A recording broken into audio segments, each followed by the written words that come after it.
educarli allo sport e alle varie discipline, quindi anche allo stare assieme, creare anche sinergia all'interno degli sport stessi e sicuramente partendo ovviamente dalle elementari, quindi i primi input sportivi sicuramente a quell'età, ma anche alle scuole materne che anche seppur siano così piccoli, però iniziano dalle piccole cose, dai piccoli aspetti sportivi già ad entrare in questo meraviglioso mondo dello sport che sicuramente porterà molte soddisfazioni in avvenire. Questo è l'obiettivo di Sport e Salute, la manifestazione giunta alla terza edizione che coinvolge oltre 1000 bambini delle scuole materne, primarie e secondarie.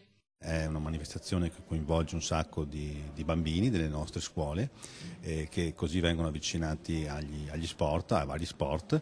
È una manifestazione che coinvolge le associazioni sportive del nostro territorio che ringraziamo a nome della municipalità ed è una manifestazione che è appoggiata dall'amministrazione comunale. Anche all'amministrazione comunale vanno i nostri ringraziamenti. L'evento è inserito nel calendario delle città in festa e si è svolto oggi dalle 8:30 alle 13 con oltre 1700 bambini che hanno potuto sperimentare varie discipline sportive, da quelle più comuni a quelle più singolari.